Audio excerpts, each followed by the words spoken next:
All right, we're stepping off the court and onto the field to talk some cricket right here on the SportsMax Zone. After fighting their way back for a draw in the one-day international series against Ireland, West Indies have moved to England for the next leg of their white ball tour of the United Kingdom. Ahead of Thursday's first encounter, skipper Shai Hope acknowledged that the host will be tough to beat. They actually changed the way white ball cricket has played, and they've set a standard, a pretty high standard over the last few years. And as a opposition coming in to play against them, you certainly want to showcase your best skills because they kind of set, as I said, they kind of set the benchmark of ODI cricket. But again, I'm not going to focus too much on what they've done in the past. I know they're going to be looking at us as trying to start their new winning streak, but obviously that's it's been in our power to make sure that we don't let that happen.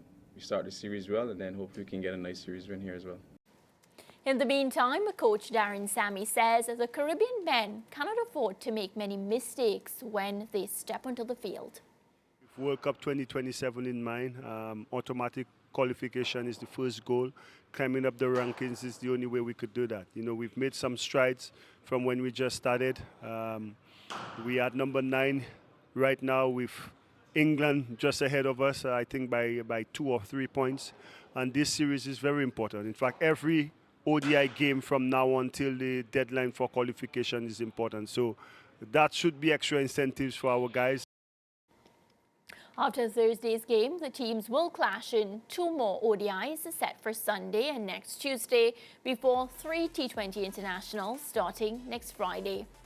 Well, time to draft in commentator and analyst Nikhil Uttamchandani to preview the series. Welcome to the show, Nikhil. This time we're talking about the men, and I think we'll start with what Shai Hope said. England will be tough to beat. Yeah, Murray, I think they will be tough to beat, obviously because it's almost like a new chapter for an England team, but I think that almost plays into the West Indies' hands. First of all, the confidence of winning against this team in the last 2 bilateral series should give Shai Hope and his men some optimism.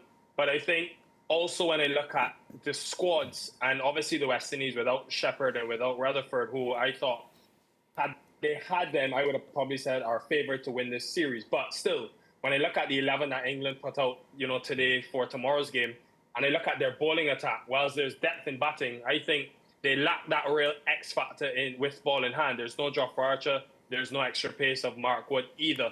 And I think it's a great great chance for West Indies to win their first series, I think, since 2007, travelling to England. That's in the ODIs. Yeah, I hear that. I hear what you say there, Nikhil, about West Indies winning.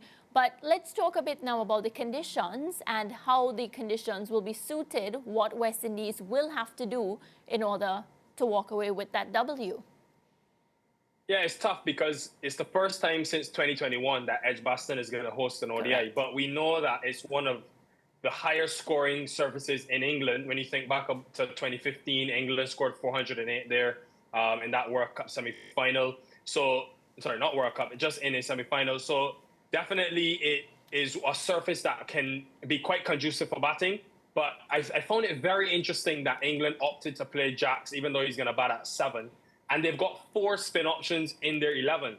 So that's telling me that they think, and I heard that the weather, for the most part, I think yesterday it rained, but for the most part, it's been quite dry. So I wonder if they believe it's going to turn, and hence they've gone in with a bit more support for their spinners, which for me means that Gudakesh Moti comes to the spotlight again for the West Indies. I think they need a better firing Gudakesh Moti who will give them a bit more. You look at, he took 4 wickets against England in the first ODI last year. And since then, he's been wicketless in 5 of 7 ODIs. And I think for someone with his quality, the way he bursts onto the scene in all 3 formats, the West Indies need more from him and will demand more if they're to win this series. Yeah, definitely a lot will be required from him. And another player that a lot of eyes will be on is that of Casey Carty. We saw what he did recently. And of course, he had his maiden ODI century against England. So everybody's going to expect Casey to come to the party. Now, I'm thinking in the back of my mind, will pressure play a part on this young man? But then based on the maturity we've seen from him when he occupies the crease, I think that would not be a factor. What say you, Nikhil? Yeah, a couple of things stand out. I think, first of all, the fact that he's been able to get consistent big scores and follow up big scores with hundreds. And I think, first of all, individuals scoring hundreds has been a problem for so long in West Indies ODI cricket. It's been Shea Hope and not much else. But I think with that 128 not out against England, where he finished not out, won the game, chasing at the Kensington Oval, then to get 170 in against Ireland, not satisfied or settling with just 100, wanting to kick on and go further. I think that is signs of a great player. You think about Virat Kohli and the way he's batted over his career, in chases especially, just that insatiable hunger to want to do well and want to score more and more runs. So I think it's been very impressive. Obviously, I read the article in his interview, and I like that he's not satisfied as yet, thinks he has a long way to go in improving. And look, I need to give Floyd Reefer, batting coach, and Darren Sammy credit. They brought him into this team. He batted at number 7. They saw something in him that made them believe he was capable of batting at number 3, and it's paid dividends. I mean, 100 against England, 95 against Bangladesh, and then those 2 big hundreds against Ireland. Yeah, 300s in the last 6 months for Casey Carty. So good on the young man. I like his application and how he approaches his innings. I'm going to ask you, you touched on the conditions just now when Mariah asked you the question, Nikhil, but there hasn't been an ODI played at Edgbaston since 2021, and there was rain that affected the West Indies training. The weather forecast suggests that the rain may be less tomorrow. They may be able to get a full day's play, but does that impact the West Indies' plans for this match and maybe strategy re-toss or anything that you can think of? Not too much. I think I am quite interested to see the 11. And I think the top 7 is quite structured and in place given what we saw against Ireland. But the bowling lineup, especially with Jadier Blades, I want to see how they utilize him. Is it just a learning for him, not going to feature in the series? Or is he actually, with his different angle, left arm seam, with his good form, 10 wickets in 5 breakout T20 games, 6 wickets in 2 18 games last week against South Africa. He's been in really good form. He's bowled well. Obviously, his debut against Bangladesh didn't go to plan.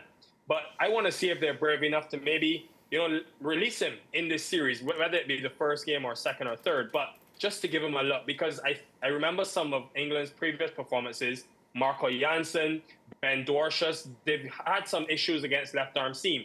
And we know they're very right-handed dominant in that top 5. So, yeah, and just for me, it'll come down to probably one of Alzari Joseph, Jadier Blades, or maybe Shamar Joseph. But I expect Seals and Ford, because of his batting, to start in every game in this series. Yeah, Nikhil, you just referenced the England batting, suggesting that it would be the strong part of their game. I suggest that the Barbados-born Jacob Bethel is part of why you're saying that.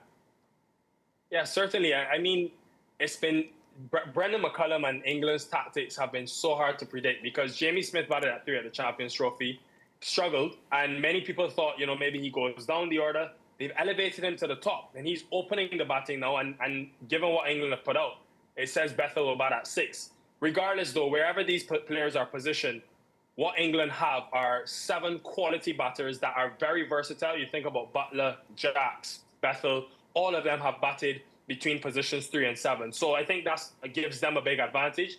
And it allows them to play that brand McCullum wants, which is to come very hard at the West Indies. And even with Overton at 8, we saw him in the Caribbean. They've got immense depth with him and Carr to bring up the rear end. Yeah, Nikhil, I listened to the West Indies captain Shea Hope speak about the England team and talking about, the fact that they changed the way the 50-over format of the game is played. And I thought to myself, well, that sounds like the former England team and not necessarily the current one, not the one that has lost 13 of their last 17 and really struggled in global tournaments. Can you put into context the type of team and the type of space the England team would be in coming into this series?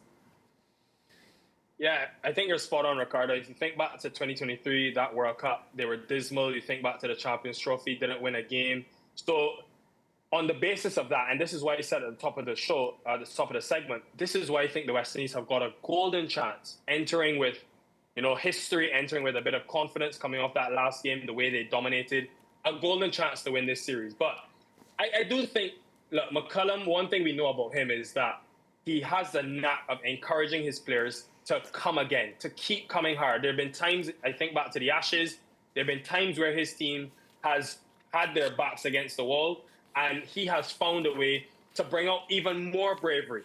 And I think with a young captain, I know Harry Brett was banned from the IPL for pulling out, but his communication and the words he's spoken about wanting to prioritize this role, wanting to give his all for England, he seems very serious about the job. He's young. We don't know what weight that will have on his performances, but I think they'll be coming out fearless. And just because of the younger personnel that they're starting to integrate within this side, of course, the Roots and the Butlers are there, but I do think a change in leadership with a young player in Harry Brook, who we've seen in the test format strike at close to 90. So we know he plays fearlessly, and we know McCullum likes to coach fearlessly. So I definitely think they're going to come hard at the West Indies. Yeah, well, if it's one person that I know is going to be very positive about West Indies cricket on a whole, will be you, Nikhil. So we're going to wrap up the discussion on that note. I know you're staying with us. I would say pretty balanced, but fair enough. I mean, I do offer that perspective, but I think I just genuinely feel the West Indies have a chance. But yeah, all right. I'm balanced. Okay, we'll go with what you say. You're in charge, so he's balanced. We're up on a break, Nikhil, and when we come back, we'll talk some IPL. Stay with us.